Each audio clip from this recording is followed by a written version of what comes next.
വരവോടുകൂടി അങ്ങേരുടെ പേര് ഈ സിനിമ എഴുതി ബ്രാഞ്ച് അത് ലാഗ് അടിച്ചു. പക്ഷെ അതല്ല, ലാലേട്ടൻ വരുന്ന പടം ഓണായി. ഇങ്ങനെ പടം ഇങ്ങനെ ഒരു കയറ്റം കയറി വന്നപ്പോ ഞാനും ഇങ്ങനെ നിന്നുപോയി. രോമാഞ്ചം 100 കോടി മാത്രമേ കിട്ടൂ, അതിൽ കൂടുതൽ കയറോ? 100 കോടി ബ്ലോക്ക് ബസ്റ്റർ അടിക്കും ഉറപ്പാ.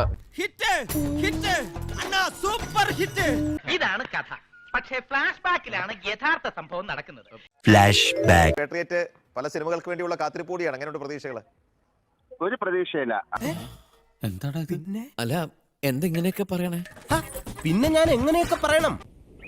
ഒരുമാതിരി മറ്റേ വില കടിക്കരുത്, കൂടെ കിടന്നുണ്ട്. മൊത്തത്തിൽ ഇതിനകത്തൊരു എന്താ പറയാ, നമുക്കൊരു പ്രോപ്പർ സാറ്റിസ്ഫാക്ഷൻ കിട്ടില്ല.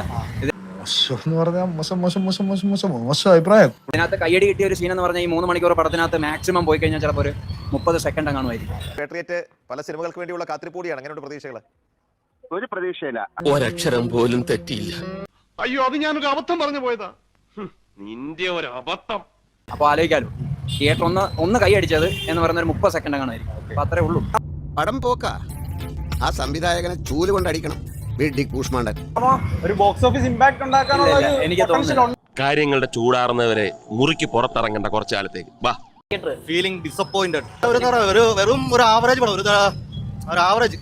വേണ്ടായിരുന്നു, ഇത്രയും വേണ്ടായിരുന്നു.